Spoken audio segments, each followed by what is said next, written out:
पंचकुला से भारतीय जनता पार्टी के उम्मीदवार और विधानसभा अध्यक्ष ज्ञानचंद गुप्ता। सर, सबसे पहले तो बहुत बहुत बधाई हो आपको। टिकट जो है वो आपको पंचकुला से एक मरतबा फिर से मिली है। किस तरीके से देखते हैं, क्या कहना चाहेंगे हाईकमान के इस फरमान को?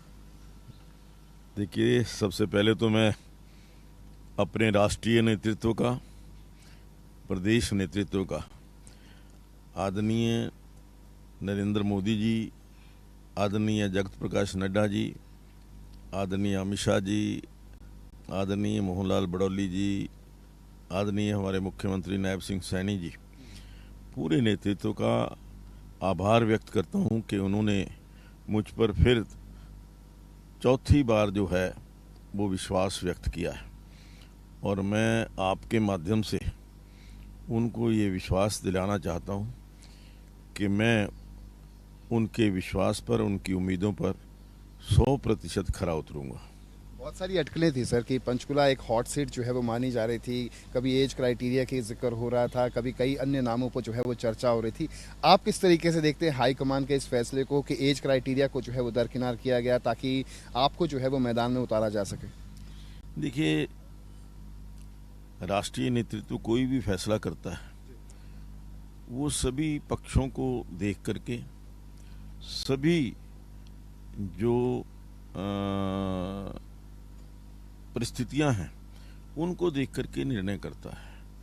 और आज मैं ये समझता हूं कि जो 67 लोगों की सूची आई है, बड़े सोच विचार के बाद, पूरे जो एक जातीय समीकरण, पूरे जो एक सोशल इंजीनियरिंग कहूँगा, ये सारा करते हुए हाईकमान ने तीसरी बार हरियाणा प्रदेश के अंदर भारतीय जनता पार्टी की सरकार बने, इस बात को लेकर के ये टिकटों की अलॉटमेंट की है।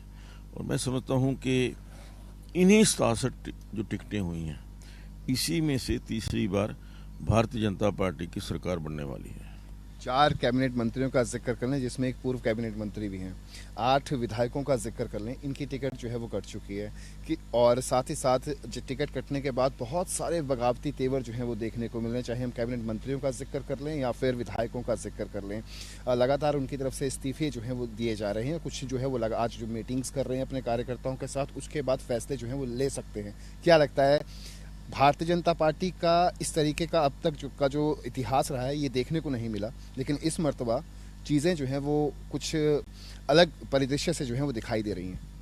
नहीं, देखिए, टिकट के लिए बहुत सारे प्रत्याशी प्रयास करते हैं, लेकिन उसका निर्णय हाईकमान सभी चीज़ों को देख करके, जीतने वाले उम्मीदवार जो हैं उनको देख करके निर्णय लेता है। कई जातीय समीकरण बनाने के लिए भी निर्णय लेने पड़ते हैं। और मैं समझता हूं कि ये जो कुछ कार्यकर्ताओं में थोड़ा रोष है, वो तत्कालिक जो है, एक क्षणिक रोष है, और निश्चित तौर पर 1-2 दिन के अंदर ये शांत हो जाएगा। अंतिम सवाल सर, पंचकुला से आपको एक मरतबा फिर से मैदान में उतारा गया है। पंचकुला का रिपोर्ट कार्ड लेकर आप पंचकुला वासियों के सामने भीतर जो है वो जा रहे होंगे, उनसे लगातार वोट अपील कर रहे होंगे। क्या लगता है, आप अपने विकास कार्य जो पंचकुला के अंदर किए हैं उनसे कितना संतुष्ट हैं आप, और क्यों आपको पंचकुला के निवासी जो हैं वो एक मरतबा फिर से जो है वो चंडीगढ़ भेजेंगे? देखिए, जैसा आपने खुद कहा कि मैंने लगभग 10 दिन पहले अपना 10 साल का रिपोर्ट कार्ड पंचकुला वासियों के सामने रखा था, हरियाणा वासियों के सामने रखा था। और मैं ये समझता हूँ कि जो विकास के कार्य पिछले 10 साल के अंदर पंचकुला में हुए हैं, जिस प्रकार से मैंने 10 साल पंचकुला के लोगों की सेवा जो दिल से की है, उसको मद्देनजर रखते हुए तीसरी बार भी मुझे पंचकुला के जो वासी हैं वो आशीर्वाद देंगे। बहुत बहुत शुभकामनाएं सर आपको। और ये थे हमारे साथ विधानसभा अध्यक्ष ज्ञानचंद गुप्ता और पंचकुला से भारतीय जनता पार्टी के उम्मीदवार ज्ञानचंद गुप्ता, जिनका सीधे तौर पर कहना है कि उन्होंने पंचकुला के अंदर बहुत से विकास के कार्य किए हैं, पंचकुला के निवासियों के सामने अपना रिपोर्ट कार्ड जो है वो रखा है, और उन्हें पूरी उम्मीद है कि एक मरतबा फिर से पंचकुला वासी जो हैं वो उन्हें विधानसभा भेजने का काम जो है वो करेंगे। चंडीगढ़ से कैमरा पर्सन विशाल गुलाटी के साथ रवि चंदेल, सूर्य समाचार।